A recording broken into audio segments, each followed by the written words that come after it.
الحمدللہ رب العالمین والعاقبۃ للمتقین والصلاۃ والسلام علی رسول الکریم اما بعد۔ آج کے اس درس میں پارہ نمبر 11 کا خلاصہ پیش کرنے کی کوشش کی جا رہی ہے۔ اس پارے میں بھی دو حصے یعنی دو سورتوں کے کچھ حصوں پر مشتمل ہے۔ سورہ توبہ کا بقیہ حصہ ہے، اسے سورہ یونس مکمل اس پارے میں ہے۔ سورہ توبہ کے بقیہ حصے میں 3 باتیں ہیں۔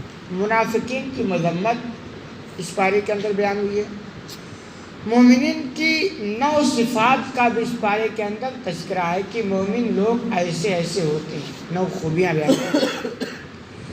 تیسرا، غزوہ تبوک میں شرکت نہ کرنے والے 3 مخلص صحابہ کا بھی اس پارے کے اندر تذکرہ ہے۔ منافقین کی مذمت اس طرح ہے کہ اللہ تعالیٰ نے غزوہ تبوک میں شریک نہ ہونے کے بارے میں منافقین کے جھوٹے اعذار کی اپنے نبی کو خبر دے دی۔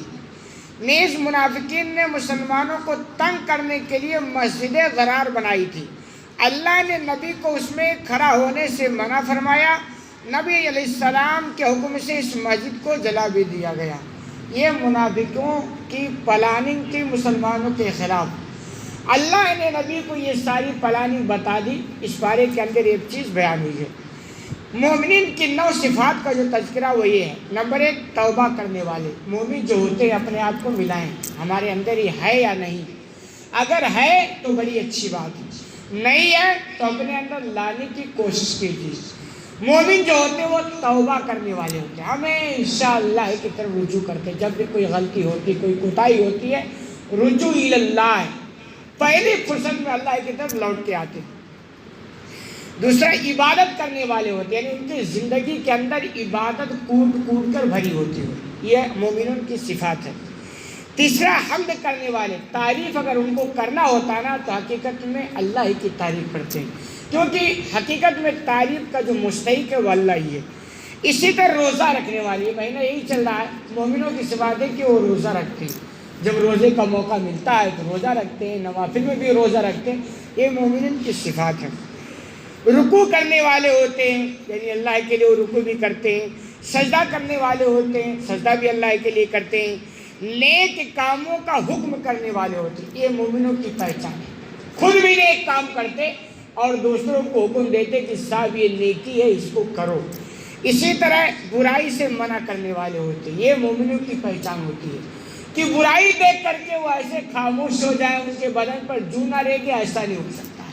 وہ جب بھی برائی دیکھیں گے روکنے کی کوشش کریں گے، اگر نہیں طاقت ہے تو دل ان کا جل اٹھے گا، دل میں اس کو برا جانیں گے، مگر دل میں کچھ نہ کچھ ان کے حرکت ہونی ہی ہونی ہے۔ اسی طرح اللہ کے حدود کی حفاظت کرنے والے، اللہ نے جو حدود بنا دیا اس کی وہ حفاظت کرتے ہیں۔ غزوہ تبوک میں شرکت نہ کرنے والے 3 مخلص صحابہ، حضرت کعب بن مالک رضی اللہ عنہ، حضرت بلال بن امیہ رضی اللہ عنہ، حضرت ہلال بن امیہ رضی اللہ عنہ، حضرت مرارہ بن ربیع رضی اللہ عنہ، یہ 3 مخلص صحابہ تھے۔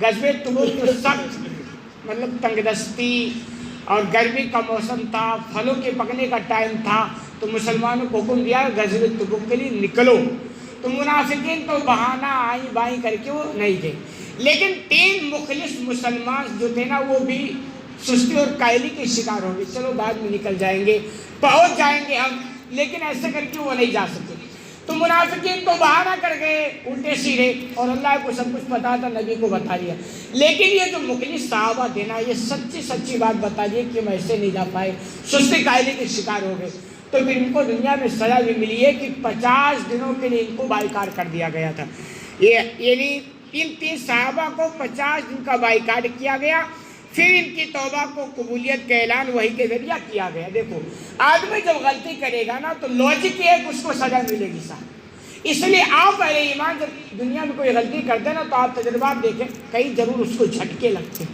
بیماریوں کی شکل میں، مصیبت کسی نہ کسی اعتبار سے آتے ہیں، تو ایسے ان سے چوک ہو گئی، توبہ کیا، سزا یہ دی کہ مسلمانوں سے 50 دنوں کے لیے بائیکاٹ کر دیا گیا، نہ ان سے کوئی بات کرتا، نہ بولتا، نہ ان کی کوئی سنتا، ایسی وہ جو سزا تھی۔